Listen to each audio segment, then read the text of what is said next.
The remaining contestants are in the last leg of the competition.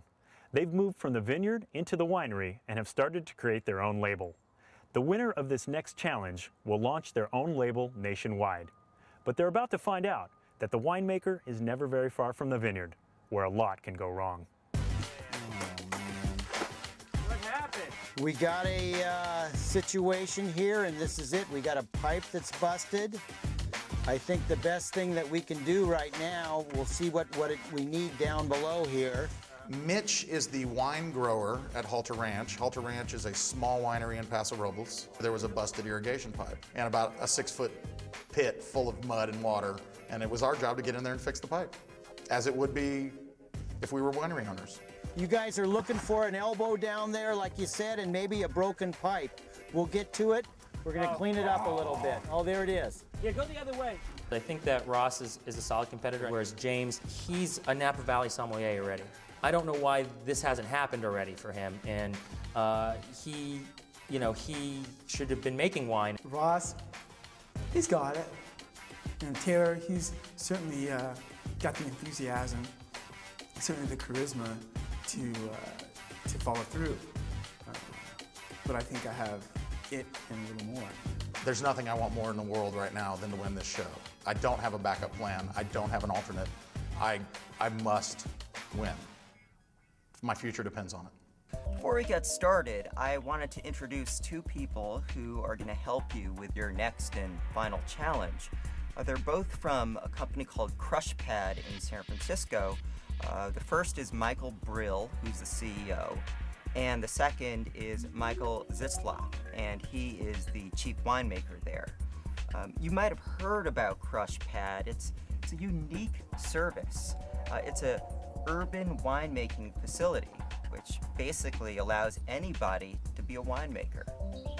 For this challenge, you're going to actually say goodbye to the vineyard and head to San Francisco to join the winemaking team at CrushPad, who will help you with your finished wine. Once the wines are done, they'll be judged by a panel of master sommeliers who will look not only at the overall execution of the wine, but at how well it pairs with food. This is what I have been waiting the entire time to do, and it's going to be the most interesting in terms of learning about what goes into making a wine complete, and I'm very excited about being able to do that. Wine blending is really the highest art form in winemaking, where you take good wine components and really turn them into a great wine. Based upon the types of wines that you've expressed interest in making, we've assembled some great components from Paso Robles, including Grenache, Syrah, Mourvedre, Petit Syrah, and just for a twist, we've thrown in some Zinfandel. We were given 5 components, which we had to put together into a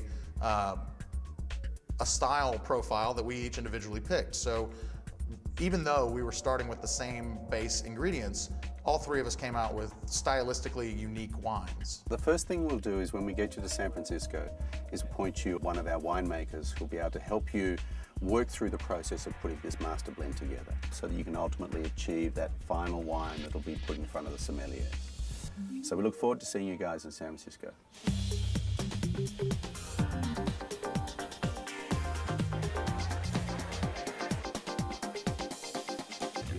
When we arrived at CrushPad and we met Michael, he took us on a tour of the facility, showed us the barrel rooms, the fermentation tanks, everything. It was really exciting to see where everything was going on, from sorting tables to where you'd ferment your wine to where you'd store your wine, a barrel room and cold room, and it was good to see the entire thing. The 3 remaining contestants must now choose a winemaker at CrushPad to help them make their blended wine. Sitting down with the winemakers at CrushPad was really interesting. I all of a sudden was surrounded by 4 different individuals who had 4 different backgrounds, all really deep. And it was a tough choice, quite frankly. I chose Camille Benatar. She is French. She's a very good winemaker. And I thought, quite frankly, she would lend a little elegance to my over-extracted style. And that's kind of what I guess I'm hoping to do is represent Paso equitably, but still come up with something that is versatile style from vintage to vintage, something that you can change depending on how the vintage was, what grapes came out great, what I may have available to me that year. So Camille and I sat down and started blending my wine. The prevailing goal, of course, was to make a wine that would be instantly recognizable as a Paso wine. However, also completely accessible and friendly and easy to drink. Not something that you'd have to wait 10 years to open. All right, Taylor, you ready to get started with the blending? Let's get going. All right. I was able to choose Jonathan as my winemaker. He comes from a very different background from some of the other people at Crush Pad. He has a white wine background. He has a Riesling background, and that's really exciting because there's a lot of acidity in those wines. It's a very hard wine to make. I'm making a Grenache-based wine, which is a little more nuanced and almost a little more feminine. James, how you doing? Keon, he made my dream basically come true. He was like a professor. Our tasting table, got our glasses, got our wines, got our graduated cylinder and pipettes. The purpose of blending wine is to take all these pieces, if you see them as musical instruments, and make them sound like an orchestra. Make them intermingle and become in unison. Basically building yourself an orchestra. Now that the contestants have chosen a winemaker to help them, it's time to begin the blending process. They each have 5 grape varieties to work with and the remainder of the day to make their wine. The components that went into this blend, Grenache, Syrah, Petite Syrah, Mourvèdre, and Zinfandel.